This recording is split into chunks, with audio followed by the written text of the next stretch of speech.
లోకేష్ విద్యా మంత్రిగా ఉండటం మన అదృష్టమని స్థానిక శాసన సభ్యుడు సుందరపు విజయ్ కుమార్ అన్నారు. శుక్రవారం స్థానిక జిల్లా పరిషత్ బాలికల ఉన్నత పాఠశాలలో 10వ తరగతిలో ఉత్తమ ఫలితాలు సాధించిన విద్యార్థులను ఘనంగా సత్కరించారు. ఈ సందర్భంగా ఆయన మాట్లాడుతూ ఏ సమస్యను మంత్రి లోకేష్ దగ్గరకు తీసుకువెళ్లినా వెంటనే స్పందిస్తారు అన్నారు. అలాగే సవాళ్లను ఎదుర్కొనడానికి విద్య చాలా అవసరమన్నారు. సవాళ్లను ఎదుర్కొంటే సమస్యలు ఉండవన్నారు. బ్యాక్ బెంచ్లో ఉన్న విద్యార్థులు కూడా మెరుగైన ఫలితాలు సాధిస్తారన్నారు.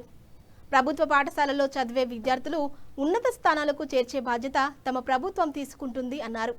ఈ కార్యక్రమంలో GPT DEO A Apparao, MEO Arun Kumar, principal K Sushila, Janasena నాయకులు లాలం సోమునాయుడు, కొటారి శ్రీనివాస్ పాల్గొన్నారు.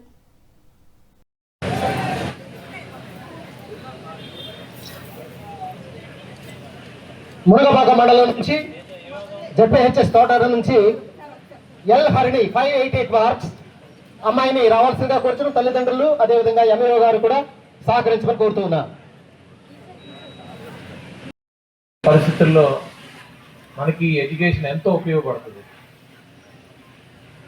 అందుకనే చదువుకునే వాళ్ళు అంటే సమస్యలు అనేది కాదు, అన్ని ఛాలెంజెస్. ప్రాబ్లమ్స్ ఎవరికి ఉండవు, అన్ని ఛాలెంజెస్ ఉంటాయి. చాలామంది అందరూ ఏం మాట్లాడుతుంటారు, ప్రాబ్లమ్స్, నాకు ఒక ప్రాబ్లం ఉంది, నాకు ఒక ప్రాబ్లం ఉందని. నాకైతే నేను ఎప్పుడు ఎక్కడా కూడా ప్రాబ్లమ్ని నేను ఎప్పుడు ఫేస్ చేయాల, నేను ఛాలెంజెస్నే ఫేస్ చేశాను. ప్రాబ్లమ్స్కి ఎడ్యుకేషన్ సొల్యూషన్ ఉండదు, ఛాలెంజెస్కి ఎడ్యుకేషన్ సొల్యూషన్ ఉంటుంది. వాస్తవానికి ప్రాబ్లం అనేది డిక్షనరీ ఎందుకు వచ్చిందో నాకు తెలియదు, కానీ ప్రాబ్లం ఎప్పుడు కూడా మన జీవితాల్లో ప్రాబ్లమ్స్ ఉండవు, ఓన్లీ ఛాలెంజెస్ ఉంటాయి. ఇది నేను చాలా స్ట్రాంగ్గా నమ్ముతాను, అందరికీ నేను చెప్తాను.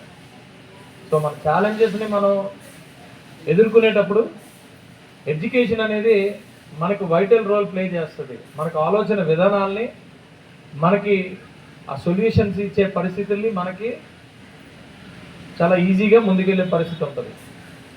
అంతే. అంటే ఏదో చదువుకున్నాం, ఇంత చదువుకుంటే ఈ ఉద్యోగం వస్తుంది, ఇంత చదువుకుంటే ఈ ఉద్యోగం వస్తుంది అనేది కాదు. నార్మల్గా చాలామంది నన్ను అడుగుతూ ఉంటారు, మీరు బ్యాక్ బెంచరా ఫ్రంట్ బెంచరా అని. ప్రతి స్కూల్లో బెంచ్లు ఉంటాయి. బ్యాక్ బెంచ్ అంటే చాలా చిన్న చూపు చూసి, ఫ్రంట్ బెంచ్ అంటే బాగా ఇది చూసి అలా కాదండి. ప్రతి స్కూల్లో బ్యాక్ బెంచ్ ఉంటుంది. మీరు అందరూ ఫ్రంట్ బెంచ్లో కూర్చుంటే ఎలా? బ్యాక్ బెంచ్లో కూడా కూర్చోవాలి కదా. ఇప్పుడు నాలాంటి వాడిని బ్యాక్ బెంచ్లో తోసారు, మరి నేనేం చేయాలా? అంటే నేను పనికిరానా?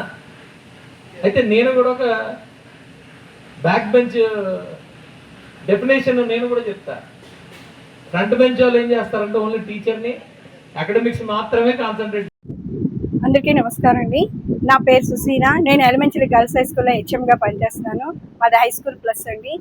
మొన్న జరిగినటువంటి 25-26 అకాడమిక్ ఇయర్లో ఇంటర్మీడియట్ మాకు 100% రిజల్ట్ మా స్కూల్కి, మా కాలేజీకి వచ్చిందండి. అలాగే ఇప్పుడు జరిగినటువంటి ఎస్ఎస్సీ ఎగ్జామినేషన్లో కూడా మా స్కూల్ 91%, అంటే 134 మంది అపీర్ అయితే 122 మెంబర్స్ మాకు పిల్లలు పాస్ అవ్వడం జరిగింది. అందులో 500 అబోవ్ మార్క్స్ వచ్చినటువంటి స్టూడెంట్స్ మాకు 47 మెంబర్స్ ఉన్నారండి. అలాగే 550 దాటిన వాళ్ళు 21 మెంబర్స్ ఉన్నారు. 570 దాటిన వాళ్ళు 10 మెంబర్స్ పైనే ఉన్నారు. కాబట్టి ఈ రిజల్ట్ రావటం మాకు అందరికీ చాలా ఆనందదాయకంగా ఉంది. ప్రభుత్వ బడులు అనేవి చాలా చులకన భావంతో ఉన్నటువంటి ఈ రోజుల్లో ప్రభుత్వ పాఠశాలలో చదివేటువంటి విద్యార్థులందరూ కూడా ఇంత అద్భుతమైనటువంటి విజయాన్ని సాధించడం అనేది మేము అందరం గర్వించదగ్గటువంటి విషయంగా భావిస్తున్నాము. అలాగే ప్రభుత్వం వారి ప్రోత్సాహం కూడా ఈ రోజు ప్రభుత్వ పాఠశాలలో చదివే విద్యార్థులకి అభినందన సభలు ఏర్పాటు చేసి ఎమ్మెల్యేలు కానీ, ఎంపీలు కానీ వీళ్ళందరూ కూడా, గౌరవ విద్యాశాఖ మంత్రి గారు కూడా మంచి సభలను ఏర్పాటు చేసి మంచి ప్రోత్సాహాన్ని ఇస్తున్నారు.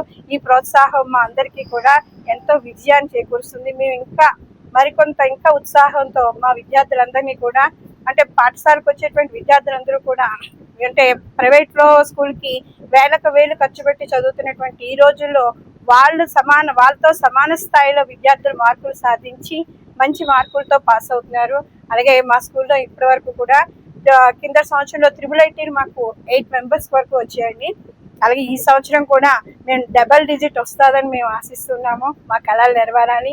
మా ఉపాధ్యాయులందరి కృషి ఫలితంగానే మేము ఈ విజయాలు సాధిస్తున్నాము.